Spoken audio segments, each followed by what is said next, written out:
Hello everyone, good morning and welcome to yet another session of the NPTEL course Postmodernism in Literature. Today's lecture is titled Derrida Deconstruction and Postmodern Texts. However, at the outset of our discussion on Derrida and deconstruction, it's important to locate the emergence of deconstruction as a departure from structuralist modes of thinking, from structuralist modes of critical practices. Structuralism proposes a model of reading texts and cultural artifacts. Overall, it's based on a search for order. They also believe in a structure which is inherent to novels, menus, poetry, music, visual texts, and all kinds of other literary and cultural artifacts. There's also a way in which the structuralists seek grids and patterns, schemes and plots in order to analyze, in order to unravel meanings embedded within particular texts. And they also work with the inherent assumption that every text has a single meaning and the text would yield to its meaning once we unravel its core elements.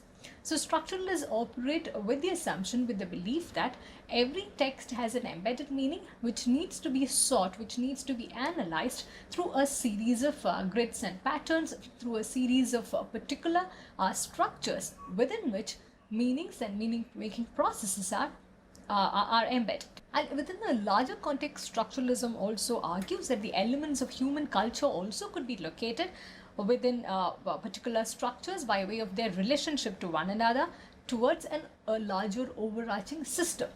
So though structuralism is primarily concerned with various aspects of language, we find that it has gone to define various other disciplines, including anthropology and various other disciplines related to human relations, human culture, and also the various forms of expressions in genres, texts, and various contexts.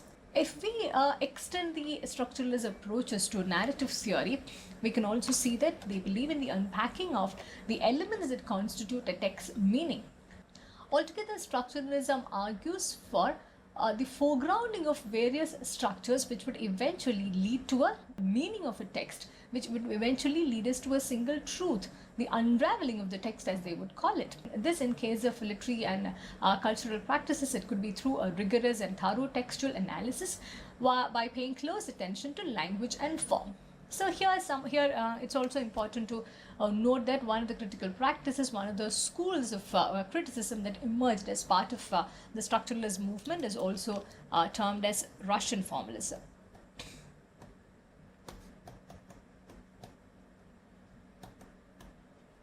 So beginning with the linguistic turn, structuralist practices have had a very significant effect in a number of disciplines related to the humanities and social sciences.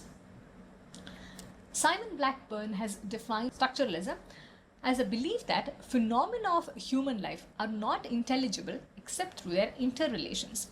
These relations constitute a structure, and behind vocal variations in the surface phenomena, there are constant laws of abstract culture. Structuralism also eventually becomes one of the means through which one could begin to make sense of human culture in general and also various patterns of human behavior and social structures. However, there is an inherent problem in the structuralist mode of thinking, in the structuralist critical practices, because they are largely formulaic. It's based on particular structures, patterns, and schemes of thought, which also runs the risk of being reduced to particular formulas.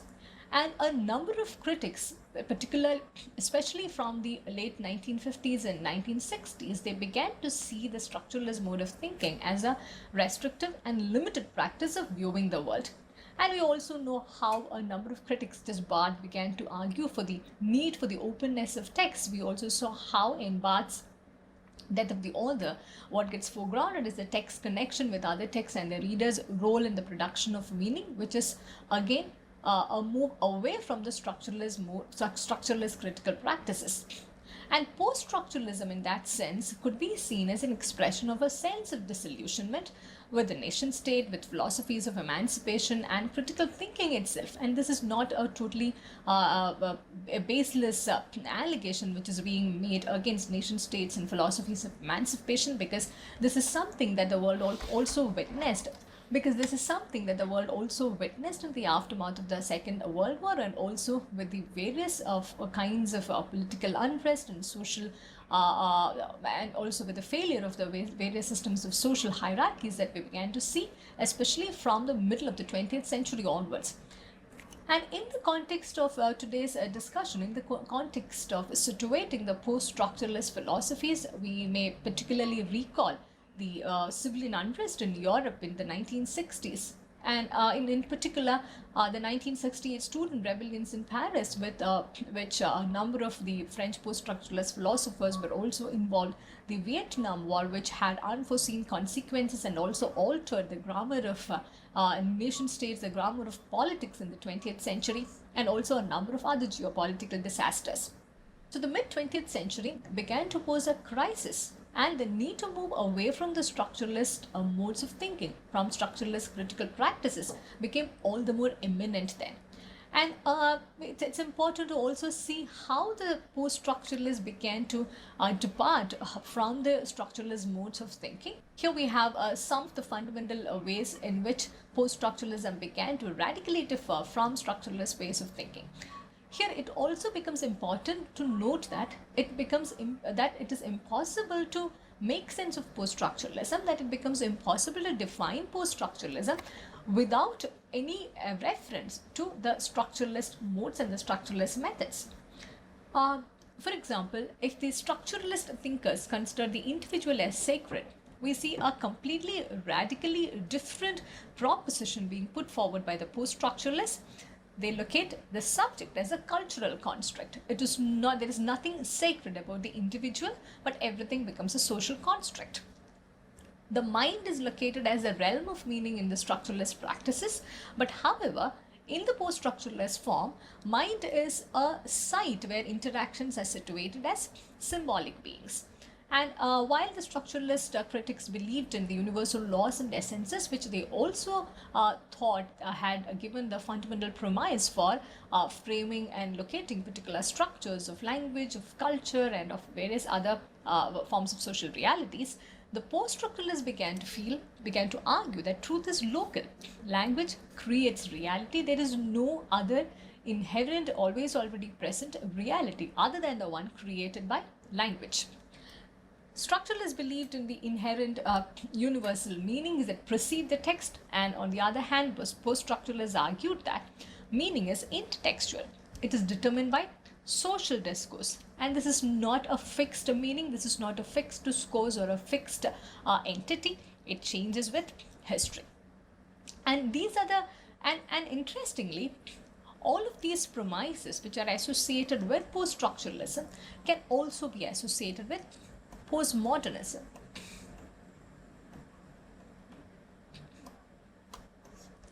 And herein we again, time and again, reiterate the need to see post-structuralism and postmodernism as interrelated phenomena, and there are also ways in which the postmodern tenets, the postmodern ideals could be identified as an offshoot of a number of post-structuralist ideologies and post-structuralist principles.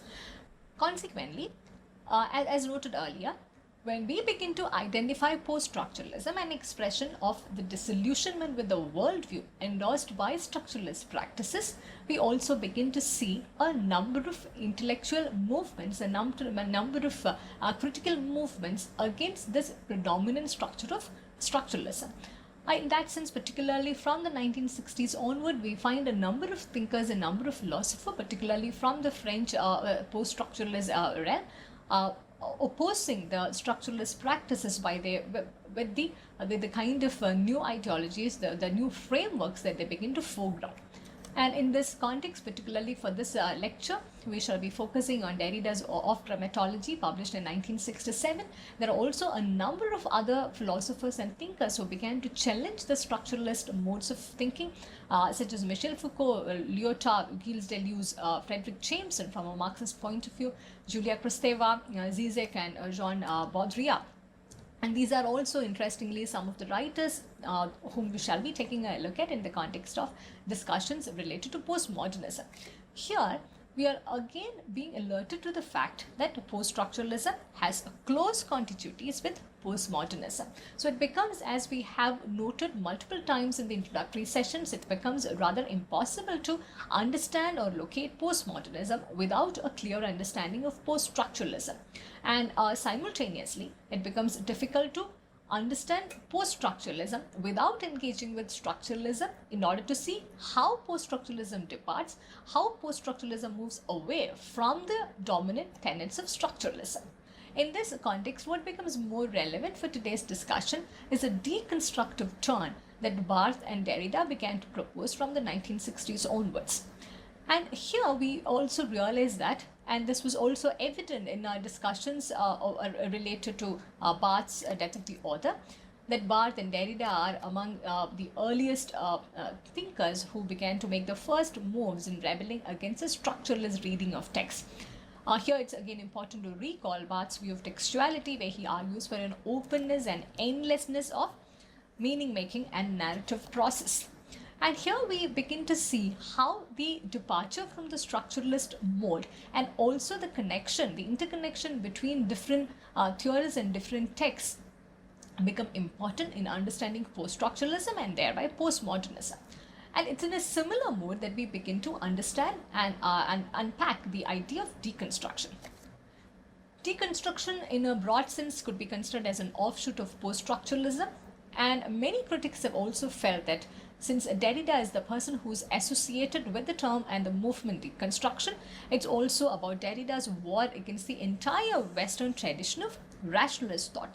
And that is a very significant and a poignant statement to make, because Derrida was outraged by the totalitarian arrogance implicit in the claims of reason. So again and again we begin to note that Derrida's problems, Derrida's quarrels seems to be with the ideas of rationality and with the ideas of reason.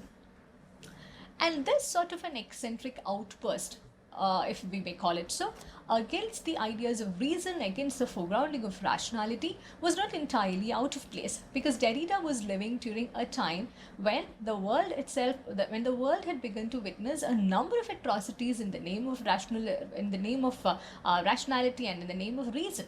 Particularly if we recall the various events that followed the Second World War. If we think about the aftermath of the Second World War, the atomic bomb and the effects that it had on Hiroshima and Nagasaki, about the events related to Holocaust, about the various kinds of atrocities prevalent in different parts of the world in the name of scientific rationalism, in the name of different forms of attempts to make reason of the modern nation states, it could all be traced back to the various progressive ideals projected by the Enlightenment ideas of reason and rationality. So Derrida could not be isolated in blaming reason and rationality for being the fundamental reasons, the fundamental premises in perpetuating this kind of violence and this kind of totalitarian arrogance. Here we find Derrida going against the entire Western tradition of rationalist thought by arguing against the essentialist notion of certainty of meaning.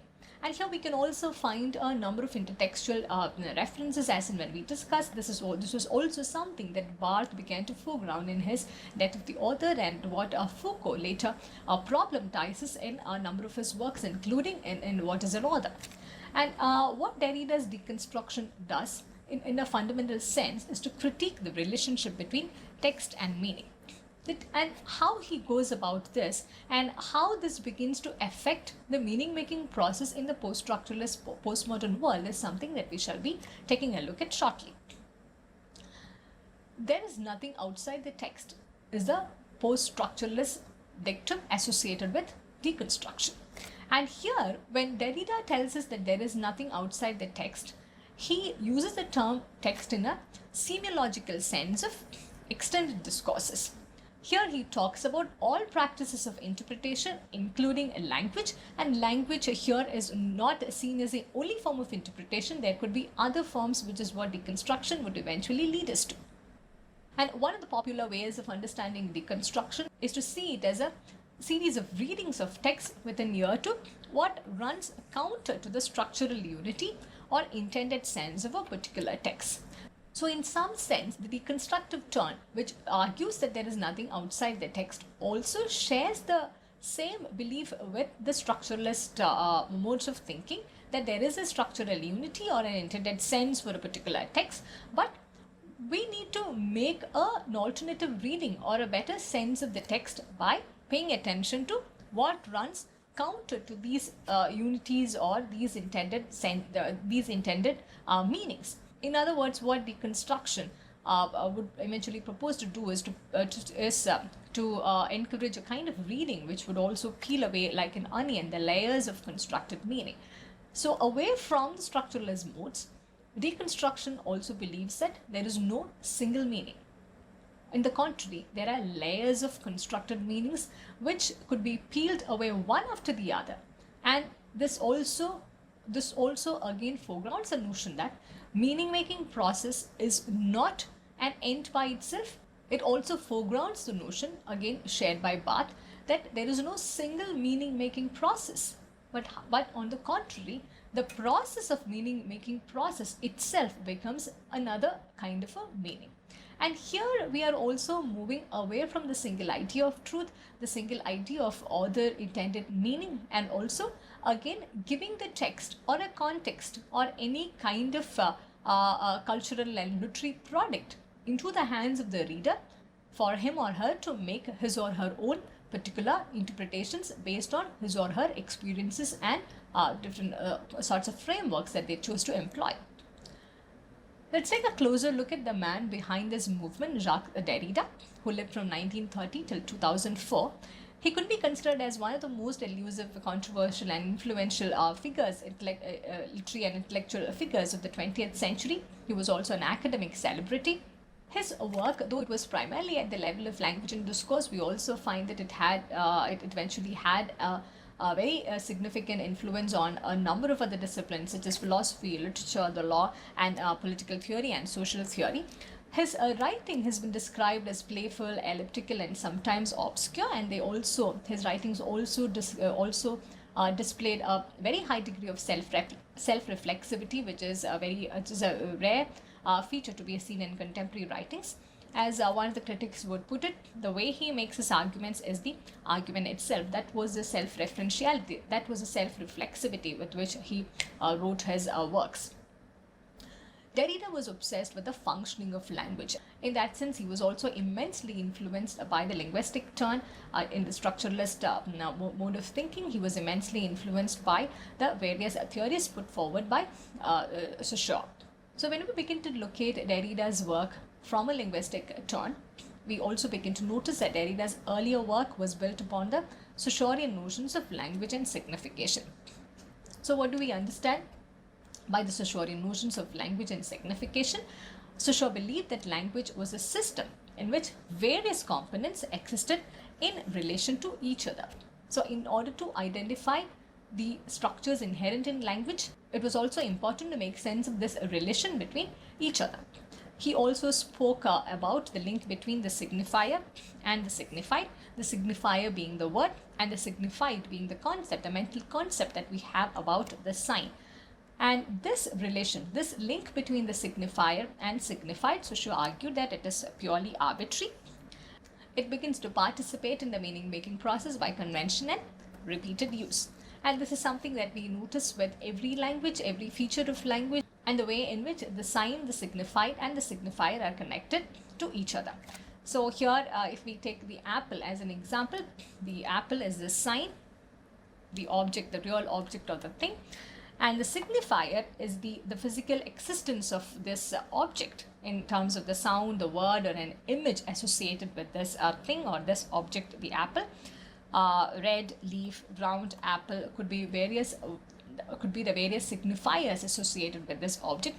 The signified, on the contrary, is the mental concept, the mental image that we have about this particular object. It could be a fruit. It could be related to the idea of temptation. It could be even the brand of computer. There are multiple ways in which the signifier and the signified operates in relation to one another in order to signify the sign, the object or the thing. This was a fundamental premise that Saussure had put forward. This also had led to the emergence of a linguistic turn during the structuralist phase. So what does that imply? How do we make sense of this linguistic turn, the relation between the signified and the signifier, to talk about the other structures which are involved in the other disciplines, in other genres, and also in other contexts and texts? Firstly, this begins to imply that there is no content without form. Content is a function of form. And that's how we begin to also extend the relation between the signified and the signifier to other contexts. And secondly, since content is a function of form, it becomes possible to uncover the basic principles of organization or the grammar of a text. It could be a novel, a film, or a poem. And since there is a belief that all texts are based on particular organizing principles, on particular grammar, and this grammar also follows specific rules that function like language. And here there is a parallel being drawn to the structures within language and the structures which are inherent in and all other texts and contexts. What do we mean when we say that they all follow specific rules that function like language? Because language functions based on opposition, difference, and relationality. This could again be related with the notion, the idea of the signifier and the signified together, helping us to make sense of the sign. So this leads us to the final proposition that culture itself has an underlying organization or structure where different elements are combined to generate meaning. So structuralism, when we extend it to other disciplines and other contexts, also involves the understanding of the structures which are involved in making a particular culture, or in making or in generating particular discourses and cultural contexts, or particular kinds of disciplinary contexts. And these premises are very important in order to employ a structuralist mode of thinking, in order to employ any form of critical practice based on structuralism. And this, as we pointed out right at the outset of this lecture, that this was also one of the ways in which the structuralists tried to make sense of culture, that it was that they also argued that it is possible to unravel the hidden meanings of a culture, of a particular practice, by engaging with the relation between different structures, different organizing principles, because they all had in the first place combined together to generate meaning.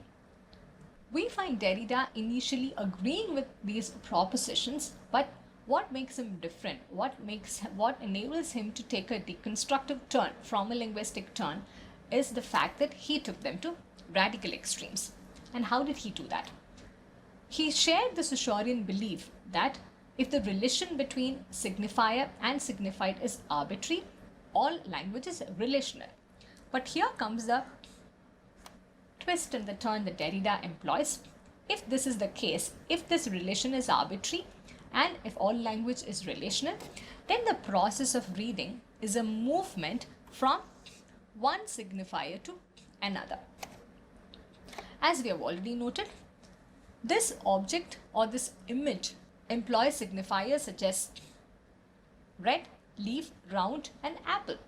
So when we talk about the apple, and when we begin to describe it in shape of, in terms of its color, we begin to use another signifier, which is red, and this has yet another signified.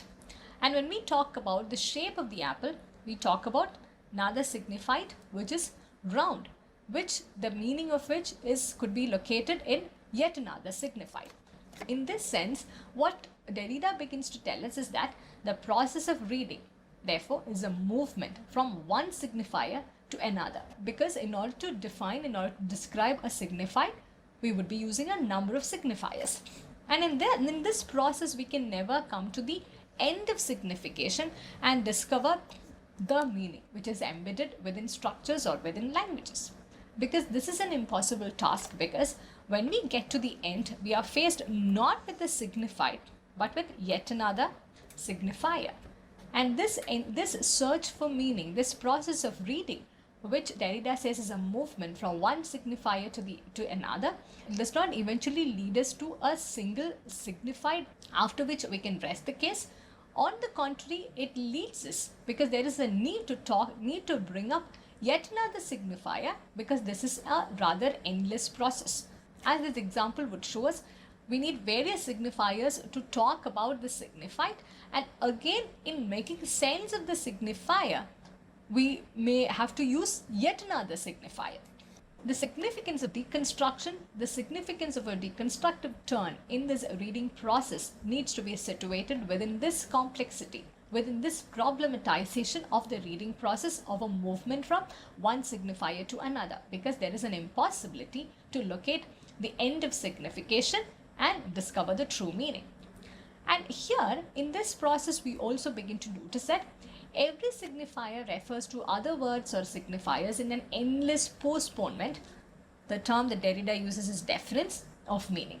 So just when we move from one signifier to another signifier, from one word to another word, there is also a postponement of meaning that takes place. So in that sense, to quote Derrida, we never arrive, we only travel along the path of meaning making.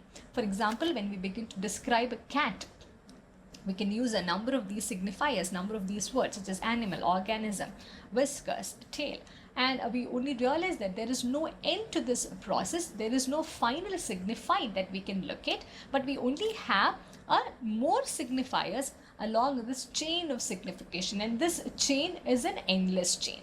So there is no final signified, because even that final signified will consist of more signifiers. Because this is how we make sense of language, this is how we make sense of the meaning making process itself. And further building on Saussure's assumption that meaning is the result of difference, because according to Saussure, when we talk about cat, how do we understand the meaning attributed to cat, because it is also different from the other sets of words such as bat, hat or fat. And building on this assumption that meaning is a result of difference, the difference of one word from the other, Derrida takes this a bit further and argues that every signifier is made up of an absence. Here, Derrida begins to engage with the absence, and he begins to problematize it, arguing that every word carries within it words that we are aware of as being different, and every signifier accordingly is a series of differences from other signifiers. The absences constitute the meaning. It's not the presence of these it's not the presence of the term cat, presence of the word cat, but the absence of all the other words that begin to constitute the meaning of the word cat. And these absences, according to Derrida, are very crucial to locate the meaning, because the meaning of cat, if we continue to use that as an example, is a result of absence rather than the mere presence of difference. So here we find an interesting play between the words absence and difference. And the meaning, Derrida begins to argue and take us along those lines, arguing that meaning depends as much on the absence of words as on the presence of cat. It's in this interplay of between the concepts of absence and difference that we begin to understand the meaning of deconstruction and the method of the deconstructive process. To be able to theorize this effectively, we can say that Derrida makes the twin moves of 1. Meaning as based on difference and absent presences, and secondly, meaning as being perpetually deferred. So the terms difference, absent presence and deference become extremely important, and when we talk about the absent presence, it's important to also understand what it entails. It shows something that is not here, but makes us alert to the fact that something is not here. So the absent presence and an engagement with it becomes very important to understand the deconstructive practices foregrounded by Derrida. Here, Derrida also does something very playful and interesting. He coins an entirely new word pronounced difference but with an A.